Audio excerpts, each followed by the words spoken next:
good afternoon. Welcome to This Is Now. The abortion debate is once again before the Supreme Court. Justices heard arguments about whether or not doctors should be able to provide abortions in medical emergencies, even in states with near total bans. Natalie Brand has more.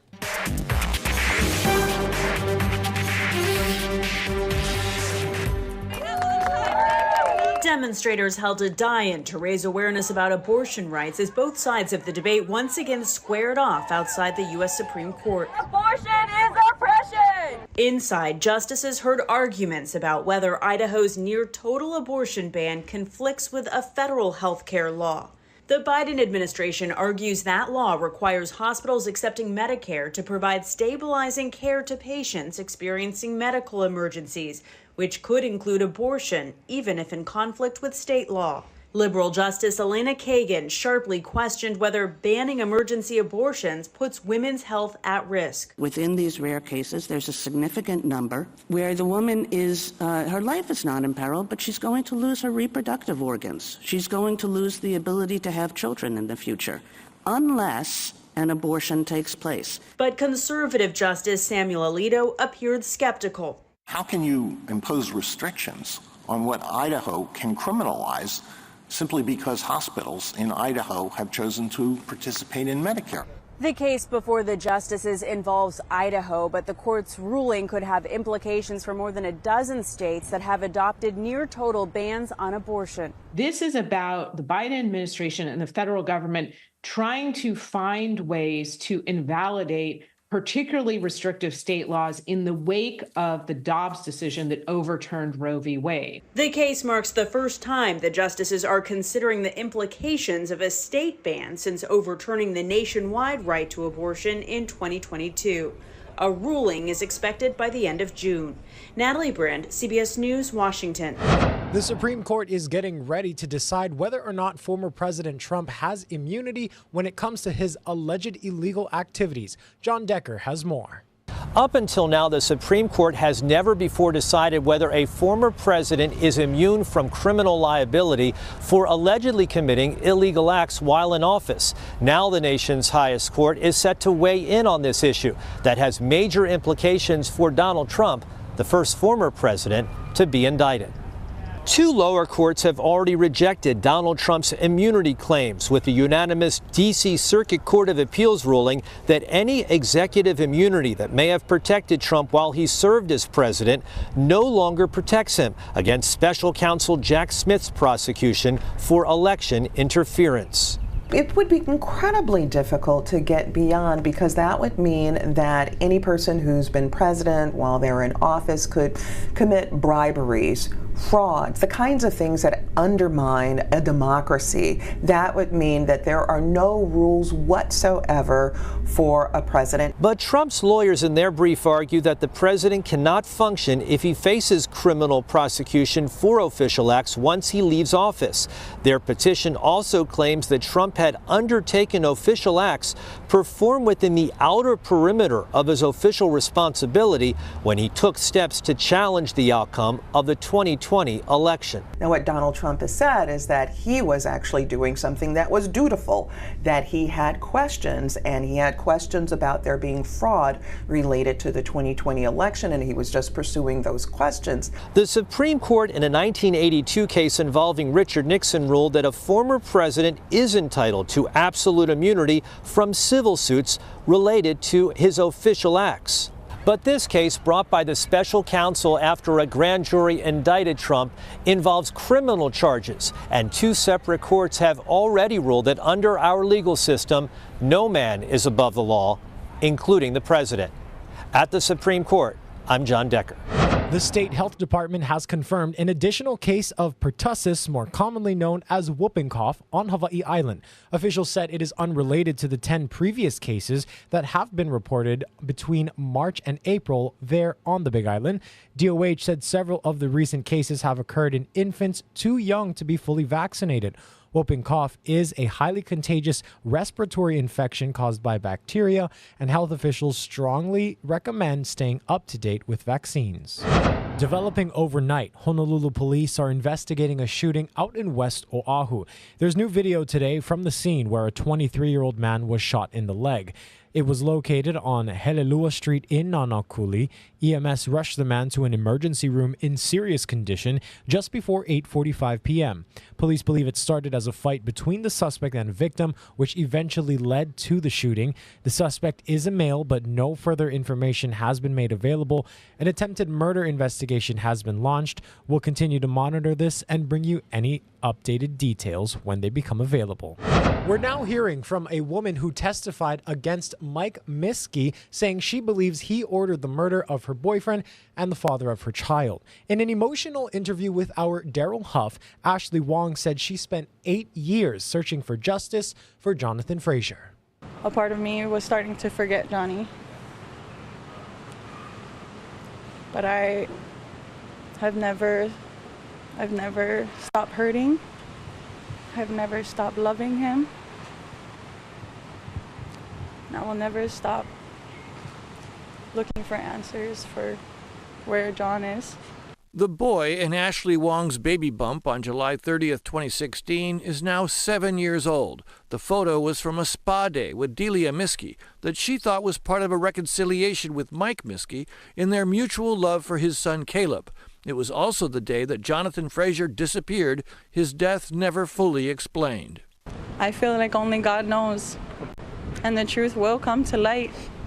Over 4 days of often tearful testimony, Wong said she ran to a car wreck to help her boyfriend Frazier in the passenger seat, and she said Caleb Miskey was pinned in the driver's seat. Businessman and accused crime boss Mike Miskey believed she was lying and held Frazier responsible and allegedly kidnapped and killed him in revenge. And the people that hurt him or had anything to do with this, they're going down. And I am not fearing as this snitch or as this rat. I am light, I am love, I am a mama. That they survived that, and that those two young men are not here with us today to raise the Kiki is beyond me. Wong's mother said both young men were loved and are missed, and feels that her daughter's courage and persistence in demanding answers for years led to the prosecution of Mike Miskey. This corruption in Hawaii ends with Johnny. He is our superhero. He is the reason why my children, our children, and all of the keiki of Hawaii can walk on the streets knowing that people like him will not be able to put hits on families like me. Ashley Wong left federal court behind today, along with the testimony that she believes has made Hawaii safer. The life of the land is perpetuated with righteousness, and I want all of Hawaii to know that evil will not conquer. Ashley Wong's testimony alone may not be enough to convict Mike Miskey of the murder, but others have corroborated that he wanted to hire a hitman and seemed to know that Frazier had disappeared. He's also charged with multiple other violent felony counts under the racketeering indictment. Reporting from federal court, Daryl Huff, Hawaii News Now. Now to new details on the corruption trial of former city prosecutor Keith Kaneshiro and several of his campaign supporters. Arlene Kawano was in federal court yesterday as a former police officer accused the lawyer of committing a crime. Rudy Alvarado told the jury that defendant and attorney Sherry Tanaka coached him multiple times to lie during court proceedings. 79-year-old Rudy Alvarado delivered the most damaging testimony in court Tuesday for the defense. Alvarado said he has known defendant Dennis Mitsunaga, head of Mitsunaga & Associates, since they were at Hilo High School together.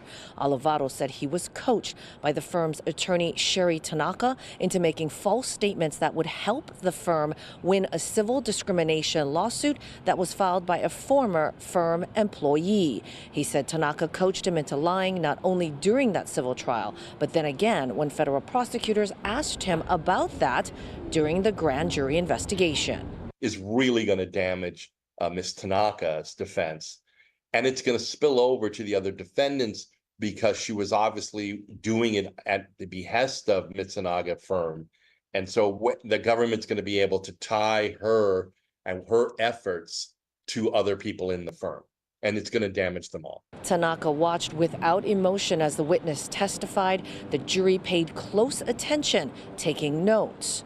Alvarado will be back on the stand Wednesday morning when trial resumes. I'm Lynn Kawano, Hawaii News Now. Columbia University has extended the deadline for student protesters to clear out of a tent encampment. This comes as protests against the Israel-Hamas war are increasing on campuses nationwide. Naomi Ruckham has more. Dozens of tents remain pitched on Columbia University's South Lawn as talks between pro-Palestinian demonstrators and school administrators continue. We chose to reclaim our university for the people of Palestine. Amid negotiations, House Speaker Mike Johnson met with Jewish students at Columbia concerned for their safety and had a message for the university's president. I am here today joining my colleagues and calling on President Shafiq to resign if she cannot immediately bring order to this chaos. For over a week, demonstrators at Columbia have been calling on the school to cut ties with companies that do business with Israel, angry over the war in Gaza. Our core demands are financial divestment, so all of the endowment, all of the investments that are complicit in Israeli apartheid and colonization being revoked. In a sign of progress Wednesday, students agreed to scale down their encampment and ban discriminatory language, following a commitment from administrators not to call in police. Campuses across the country are seeing similar protests, from California to Massachusetts.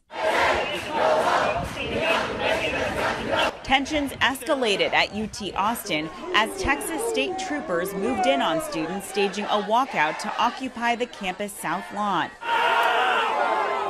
Back at Columbia, after moving classes hybrid, the school said the same will apply to this year's final exams. Naomi Ruckham, CBS News, New York. The state wants to control invasive species that have been spreading diseases and stripping fruit trees on Kauai. Those animals? Parakeets. A bill being efforted would create a one-year pilot program to reduce the birds' population on Kauai and Oahu. It could even involve shooting the parakeets down. But animal rights activists from PETA are calling for the bill to be killed and asking for more humane methods to be used. A final vote is expected by the end of the week. Police are continuing to crack down on trespassers on the Haiku Stairs Trail. Officers arrested 5 people yesterday and issued 11 citations. In the 2 days before that, dozens of people were ticketed. This all comes as more people are trying to get one last hike up the illegal trail, which crews have already begun dismantling. Over the next few months, helicopters will be airlifting about 600 7-foot sections of the stairs. It's unclear where the stairs will end up, but Kualoa Ranch has expressed interest in buying them. Governor Josh Green announced that applications are open for the next cohort of a program that aims to help healthcare professionals pay for their student loans. It's called the Healthcare Education Loan Repayment Program, or HELP. It'll provide educational loan debt repayment for health professionals licensed or certified to provide care to patients in Hawaii. In exchange for 2 years of full-time service in the islands, healthcare professionals in dozens of specialties will qualify for loan repayments of up to $50,000. The deadline to apply for applications is July 1st. And today is Wednesday, which means we're taking a look at recent crime cases with Sergeant Chris Kim of Crime Stoppers. Aloha. How you doing today? Fine, thank you. Tell us, what cases do you have for us today? Yeah, Dylan, as far as the first case, we have a theft in the second degree, which happened on Tuesday, April 16, 2024, at about 7:13 p.m. This unknown female entered the TJ Maxx over on Koala Street in the Pearl City area, stole various items, then fled. It's been described as a theft in the second degree, which means that over $750 worth of property was taken. She's been described as an unknown female with a brown complexion, black hair, medium build, wearing a gray hoodie, blue denim pants. And we got another one here. Yeah, as far as the second case, it's been classified as a robbery in the second degree on Wednesday, April 10, 2024, at about 7:35 p.m. 2 unknown suspects, which arrived on a white moped, physically assaulted the victim over on Cook Street and took her property, then fled. Suspect number 1 is being described as an unknown male wearing dark-colored shirt, dark-colored pants. Suspect number 2 is being described as an unknown female with a light-colored top, light-colored shorts, and they fled on a white moped. And as far as this third case on Sunday, April 7, 2024, about 1:10 p.m., this unknown male approached the victim over at the Pro Ridge Shopping Center, demanded the complainant's property, and brandished a handgun. He then fled with the complainant's money. He's been described as an unknown Polynesian male, approximately 6 feet to 6 feet 2 inches tall, weighing 200 to 220 pounds. He had short black hair, the black goatee with a heavy build, was wearing a black t-shirt, denim shorts, and Crocs. All three cases we talked about can be seen over at the www.honolulupd.org website, bottom left-hand corner, under wanted persons, as well as other cases that we need the help from the community in solving. Now, Chris, this last one that you mentioned is very concerning because it happened at a mall, which is a very crowded place during shopping hours. What tips do you have for people to protect themselves in settings like that? Yeah, most definitely. This one is kind of concerning because it did happen in broad daylight at approximately 1:10 p.m. At a crowded mall. So just kind of let people know that, these things do happen. Always remain vigilant. We tell people to not put up a fight, especially in this particular situation. People don't like hearing that from me when I say don't put up a fight and comply. But the reason why I say that is based upon the fact that this person was armed, and who knows their mindset. If they do get desperate, if there's a physical confrontation, the suspect may have shot the victim. At this point, it's better to just comply with the suspect's demands. Give up your property, because at the end of the day, it's not worth losing your life or getting seriously injured, for property, because that can always be replaced. If anything, we just tell people be a good witness. Pay attention to what the person looked like, any scars, marks, tattoos, any distinguishing characteristics, as well as direction of flight and clothing.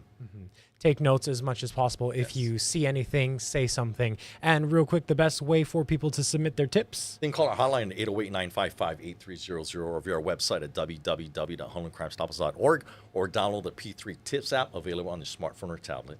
Sergeant Chris Kim of Crime Stoppers Honolulu, thank you so much for keeping an eye out for our community. Let's send you live outside for a look at Pu'o Vaina, more commonly known as Punch Bowl. It is a beautiful day here in Honolulu despite some showers earlier in this morning. Some things have really cleared up. Stay with us after this quick break. We'll have more news and weather.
How's it on this Wednesday? The weather's not going to change very much, not yet anyway. Lighter winds are expected over the weekend, but you can see there's not a whole lot going on out there. Some upstream clouds bringing in some showers for those windward areas, mainly in the early morning and overnight hours, drier by midday. And those winds will be pushing those showers out pretty quickly, so rainfall totals will be limited. Flooding's not an issue, even though it might be a little damp for some neighborhoods this morning. And those winds will be picking up speed throughout the day. So good chance of rainbows today with those past passing showers from time to time. But again, we're not talking about a lot of rain. We'll see lots of afternoon sunshine for leeward sides especially. And those winds will still be running swift today and tomorrow. They'll start to ease up over the weekend. Now, as far as the surf, still going to be elevated on the east shore. That's because of those brisk and breezy winds keeping that wind swell going, but it's going to be choppy out there. And we are expecting a minor boost rolling into north and west shores starting tomorrow, but there'll be those waves will be well below advisory levels. So it's going to be pretty nice, although it's going to be a little bit damp for a handful of windward neighborhoods today. Still very windy tomorrow and to some extent Friday. The winds will drop off significantly over the weekend, although the weather pattern is not going to change. There's still going to be some passing showers from time to time, but we are expecting fewer showers over the weekend with lots of sunshine into next week. In today's From the Feeds, there's some good news for airline travelers with the Biden administration announcing new rules on refunds and junk fees. Under the new regulations, airlines will be required to automatically issue cash refunds when flights are severely delayed or canceled, and if passengers choose not to accept alternative transportation or travel credits. Airlines must also now make it abundantly clear what fees are charged when it comes to things like baggage cancellations and more. Too often, the things that we hear about aren't just irritating inconveniences. They are significant harms and, more importantly, violations of passengers' rights. In theory, passengers are already supposed to be refunded for a cancellation or a major delay. In practice, it often doesn't work that way. We hear again and again from passengers who describe how hard they have to push just to get the refunds that are owed to them. This isn't just about enforcing when something goes wrong, it's making it less likely something would go wrong in the first place. When an airline knows that all, instead of just a few, of the passengers on a canceled flight are likely to actually get their money back, it gives them a different set of reasons to put in the investment and the realistic scheduling that makes those cancellations less likely to happen to begin with. Most rules take effect in 6 months, and airlines can face big fines if they do not comply. Former USC running back Reggie Bush is getting his Heisman Trophy back. The Heisman Trust announced today the reinstatement of the award to Bush due to what it calls enormous changes in the college football landscape. Reggie Bush was awarded the coveted trophy in 2005 after a stellar year at the University of Southern California.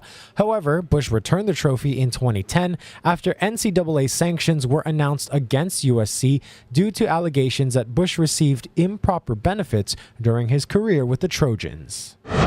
Next time on Investigate TV Plus, a woman says she's unable to walk after abusing an easily accessible gas. I had no clue how unsafe it was. As she learns to walk again, she's now warning others about the dangers of nitrous oxide and its easy access in gas stations and smoke shops.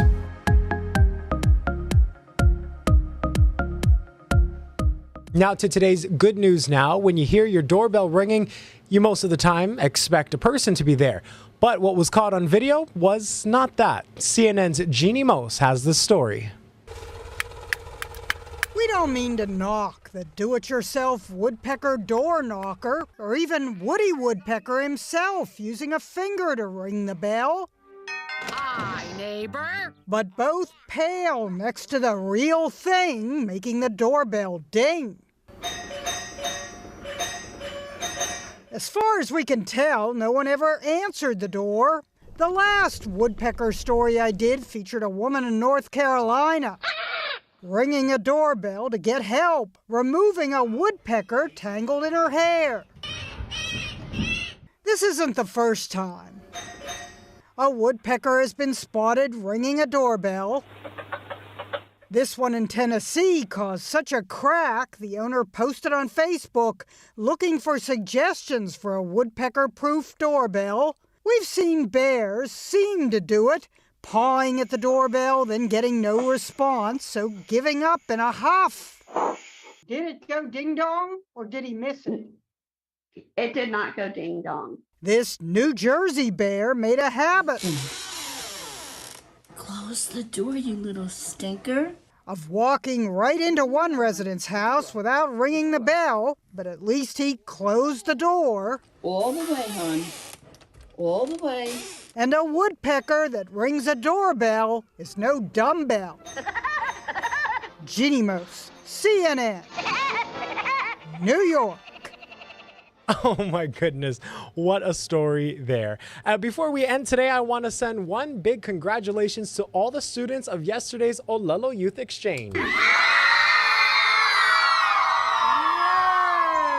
It was so awesome to see the young students there for their awards luncheon. I was honored to be an MC alongside Meleapana, and that is my former high school media teacher, Mrs. Iwohi from Kauai High School, who gave me the lei that I am wearing today. I'm so grateful to see her year after year and all of the talented students. Congratulations to the finalists and the winners there yesterday at the Hilton Hawaiian Village. Aloha, everyone.